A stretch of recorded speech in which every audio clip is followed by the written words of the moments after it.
Perkenalkan, nama saya Samuel Darmawan dengan NIM 290270863. Pada video kali ini saya akan mempresentasikan tugas sesi 23. Yang pertama ada data array. Pertama kita lihat lebih dulu data array yang digunakan. Data array yang diberikan adalah 4, 3, 2, 6, 1, dan 9.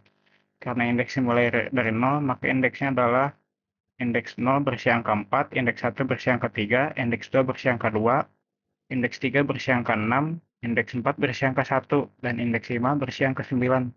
Jadi sebelum diurutkan, datanya adalah 4, 3, 2, 6, 1, 9.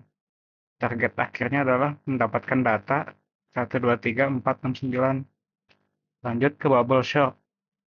Yang pertama adalah bubble sort. Pada bubble sort, cara kerjanya adalah membandingkan dua data yang posisinya bersebelahan.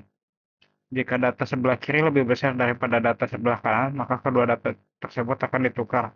Sekarang kita masuk ke programnya.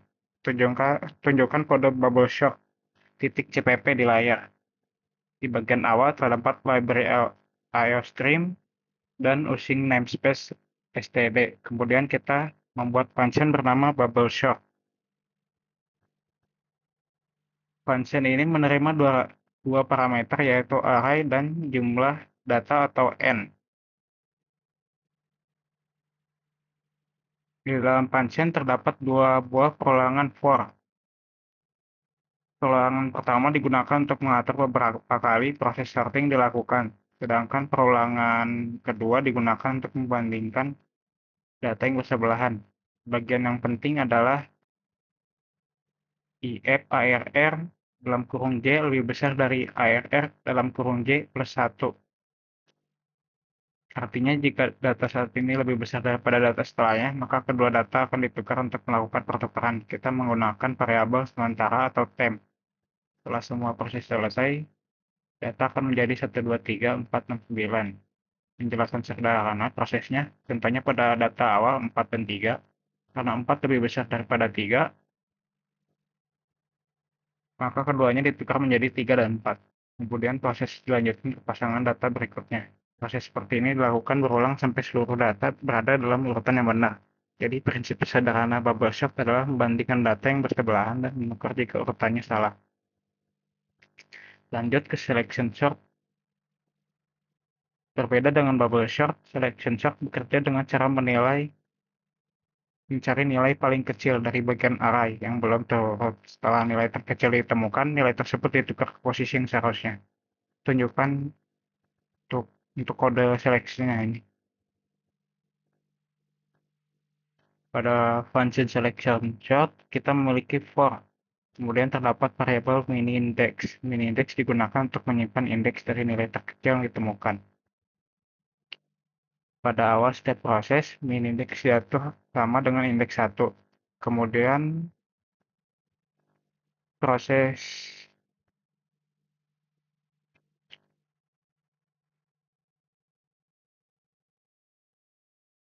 min-index digunakan untuk menyimpan indeks dari nilai terkecil yang dia temukan. Pada awal setiap proses, min-index diatur sama dengan indeks 1. Kemudian program mencari apakah ada nilai yang lebih kecil pada posisi sebelahnya.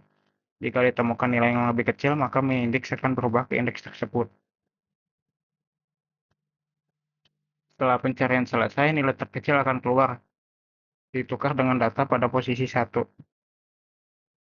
Misal data awal kita adalah 4, 3, 2, 6, 1, 9. Program akan mencari nilai terkecil dari seluruh data. Nilai terkecilnya adalah 1.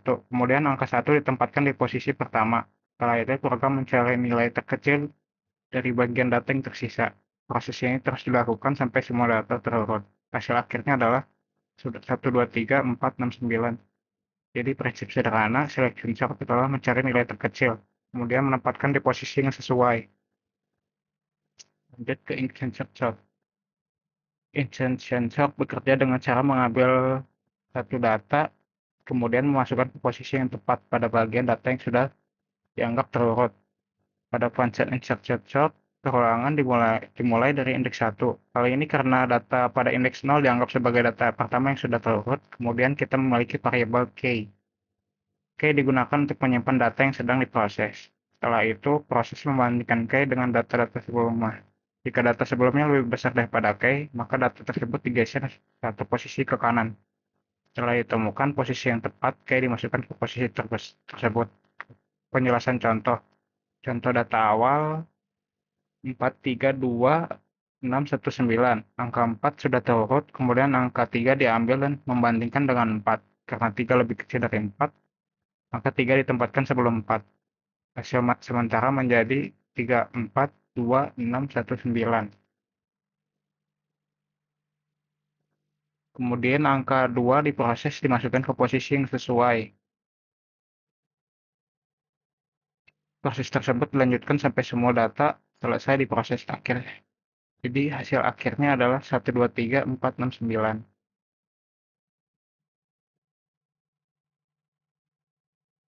Tuh. Hasil programnya sekarang kita jalankan ketiga program tersebut. Pada ketiga program data awal yang digunakan adalah 432619. Setelah menggunakan bubble shot hasilnya 123469. Dan setelah menggunakan instant sensor hasilnya 123469. Jadi ketiga metode tersebut berhasil mengurutkan data secara ascending. Jadi kesimpulannya dari tugas sesi 23 ini dapat disimpulkan bahwa sorting merupakan proses untuk mengurutkan data. Pada tugas ini terdapat tiga metode sorting. Yang pertama adalah bubble sort, yaitu membandingkan data yang bersebelahan dan menukarnya apabila urutannya salah. Yang kedua adalah selection sort, yaitu mencari nilai terkecil, kemudian menempatkan pada posisi yang sesuai. Dan yang ketiga adalah instant sensor, yaitu mengambil data kemudian memasukkan ke posisi yang tepat pada bagian data yang sudah terurut. Ketiga metode tersebut menghasilkan data akhir yang sama, yaitu 123469.